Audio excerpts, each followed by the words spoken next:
The Telltale Heart by Edgar Allan Poe. True. Nervous. Very, very dreadfully nervous I had been and am. But why will you say that I am mad? The disease had sharpened my senses, not destroyed, not dulled them. Above all was the sense of hearing acute. I heard all things in the heaven and in the earth.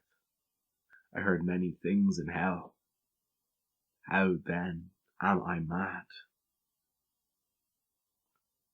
Hearken, and observe how healthily, how calmly I can tell you the whole story. It is impossible to say how first the idea entered my brain, but once conceived, it haunted me day and night. Object there was none, passion there was none. I loved the old man. He had never wronged me. He had never given me insult. For his gold I had no desire. I think it was his eye. Yeah, it was this. One of his eyes resembled that of a vulture, a pale blue eye with a film over it. Whenever it fell upon me, my blood ran cold, and so by degrees, very gradually, I made up my mind to take the life of the old man, and thus rid myself of the eye forever. Now this is the point. You fancy me mad. Mad men know nothing. But you should have seen me. You should have seen how wisely I proceeded, with what caution, with what foresight, with what dissimulation I went to work. I was never kinder to the old man than during the whole week before I killed him.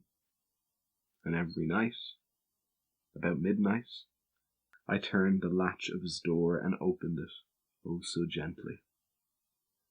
And then, when I had made an opening sufficient for my head, I put in a dark lantern, all closed, so that no light shone out. And then I thrust in my head.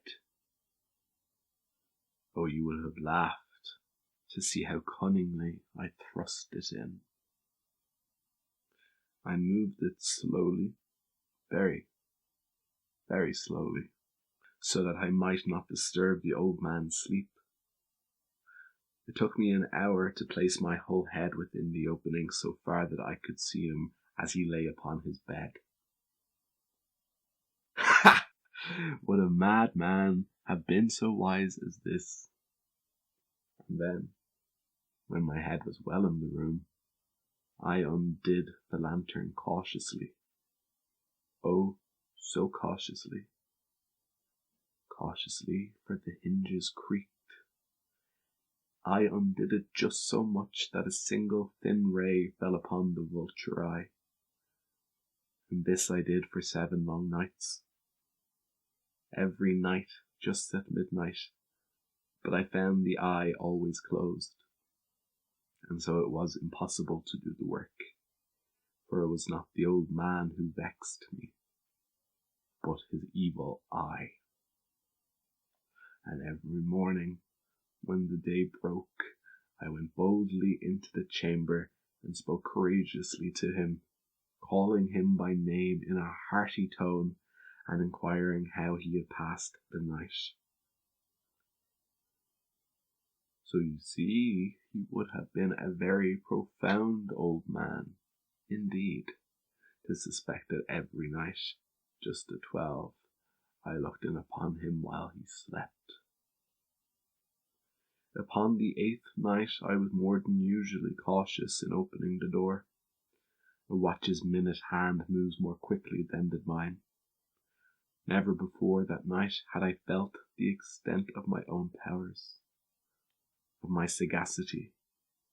I could scarcely contain my feelings of triumph. To think that there I was, opening the door, little by little, and he not even to dream of my secret deeds or thoughts.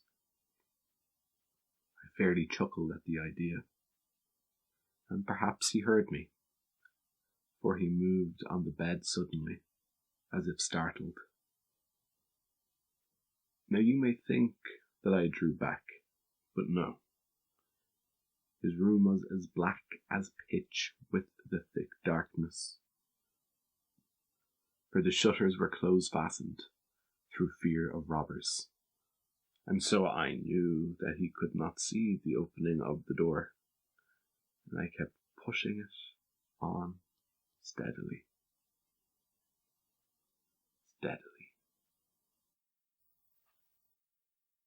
I had my head in, and was about to open the lantern, when my thumb slipped upon the tin fastening, and the old man sprang up in the bed, crying out, "Who's there?" I kept quite still and said nothing. For a whole hour I did not move a muscle, and in the meantime I did not hear him lie down. He was still sitting up in the bed listening, just as I have done, night after night, hearkening to the death watches in the wall. Presently I heard a slight groan, and I knew it was the groan of mortal terror. It was not a groan of pain or of grief. Oh, no. It was the low, stifled sound that arises from the bottom of the soul when overcharged with awe. I knew the sound well. Many a night, just at midnight, when all the world slept, it has welled up from my own bosom, deepening, with its dreadful echo, the terrors that distracted me. I say I knew it well. I knew what the old man felt, and pitied him, although I chuckled at heart. I knew that he had been lying awake ever since the first slight noise, when he had turned in the bed. His fears had been ever since growing upon him. He had been trying to fancy them causeless, but could not. He had been saying to himself, "It is nothing but the wind in the chimney. It is only a mouse crossing the floor. Or it is merely a cricket which has made a single chirp." Yes, he has been trying to comfort himself with these suppositions, but he had found all in vain. All in vain, because death, in approaching him, had stalked with his black shadow before him, and enveloped the victim. And it was the mournful influence of the unperceived shadow that caused him to feel, although he neither saw nor heard, to feel the presence of my head within the room. When I had waited a long time, very patiently, without hearing him lie down, I resolved to open a little, a very, very little crevice in the lantern. So I opened it. You cannot imagine how stealthily, until at length a single dim ray, like the thread of the spider, shot from out the crevice and fell upon the vulture eye. It was open. Wide open, and I grew furious as I gazed upon it. I saw it with perfect distinctness, all a dull blue, with a hideous veil over it that chilled the very marrow in my bones, but I could see nothing else of the old man's face or person, for I had directed the ray as if by instinct precisely upon the damned spot. And now have I not told you that what you mistake for madness is but over acuteness of the senses? Now, I say, There came to my ears a low, dull, quick sound, such as a watch makes when enveloped in cotton. I knew that sound well, too. It was the beating of the old man's heart. It increased my fury, as the beating of a drum stimulates the soldier into courage. But even yet I refrained and kept still. I scarcely breathed.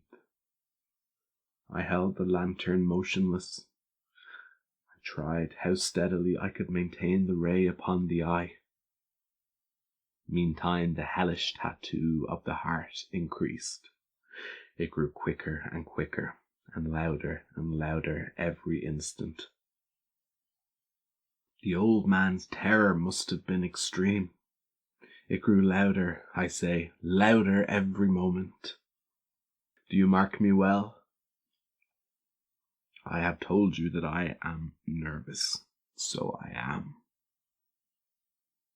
And now at the dead hour of the night, amid the dreadful silence of that old house, so strange a noise as this excited me to uncontrollable terror. Yet, for some minutes longer I refrained and stood still, but the beating grew louder, louder. I thought the heart must burst. And now a new anxiety seized me.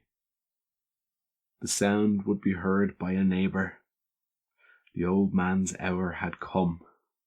With a loud yell, I threw open the lantern and leaped into the room. He shrieked once only. In an instant I dragged him to the floor and pulled a heavy bed over him.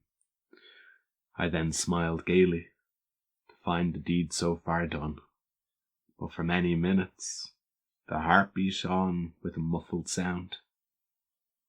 This, however, did not vex me. It would not be heard through the wall. At length it ceased. The old man was dead. I removed the bed and examined the corpse. Yes, he was stone dead. I placed my hand upon the heart and held it there many minutes. There was no pulsation. He was stone dead. His eye would trouble me no more. If you think me mad, you will think so no longer when I describe the wise precautions I took for the concealment of the body. The night waned and I worked hastily, but in silence. First of all, I dismembered the corpse. I cut off the head and the arms and the legs. I then took up 3 planks from the flooring of the chamber and deposited all between the scantlings. I then replaced the boards so cleverly, so cunningly, that no human eye, not even his, could have detected anything wrong. There was nothing to wash out, no stain of any kind, no blood spot whatever. I had been too wary for that. A tub had caught all. Ha! When I had made an end of these labours, it was 4 o'clock, still dark as midnight. As the bell sounded the hour, there came a knocking at the street door. I went down to open it with a light heart. For what had I now to fear? There entered 3 men, who introduced themselves with perfect suavity as officers of the police. A shriek had been heard by a neighbour during the night. Suspicion of foul play had been aroused. Information had been lodged at the police office, and they, the officers, have been deputed to search the premises. I smiled, for what had I to fear? I bade the gentleman welcome. The shriek, I said, was my own in a dream. The old man, I mentioned, was absent in the country, I took my visitors all over the house. I bade them search well. I led them at length to his chamber. I showed them his treasures, secure, undisturbed. In the enthusiasm of my confidence, I brought chairs into the room, and desired them here to rest from their fatigues, while I myself, in the wild audacity of my perfect triumph, placed my own seat upon the very spot beneath which reposed the corpse of the victim. The officers were satisfied. My manner had convinced them. I was singularly at ease. They sat, and while I answered cheerily, they chatted of familiar things. But, ere long, I felt myself getting pale and wished them gone. My head ached, and I fancied a ringing in my ears, but still they sat and still chatted. The ringing became more distinct. It continued and became more distinct. I talked more freely to get rid of the feeling, but it continued and gained definitiveness until, at length, I found that the noise was not within my ears. No doubt I now grew very pale, but I talked more fluently and with a heightened voice. Yet the sound increased, and what could I do? It was a low, dull, quick sound, much a sound as a watch makes when enveloped in cotton. I gasped for breath, and yet the officers heard it not. I talked more quickly, more vehemently, but the noise steadily increased. I arose and argued about trifles, in a high key and with violent gesticulations, but the noise steadily increased. Why would they not be gone? I paced the floor to and fro with heavy strides, as if excited to fury by the observations of the men. But the noise steadily increased. Oh God! What could I do? I foamed, I raved, I swore. I swung the chair upon which I had been sitting and grated it upon the boards, but the noise arose over all and continually increased. It grew louder, louder, louder, and still the men chatted pleasantly and smiled. Was it possible they heard not? Almighty God! No, no. They heard. They suspected. They knew. They were making a mockery of my horror. This I thought, and this I think. But anything was better than this agony. Anything was more tolerable than this derision. I could bear those hypocritical smiles no longer. I felt that I must scream or die. And now, again, hark! Louder, louder, louder, louder! Villains! I shrieked. Dissemble no more. I admit the deed. Tear up the planks. Here. It is the beating of his hideous heart.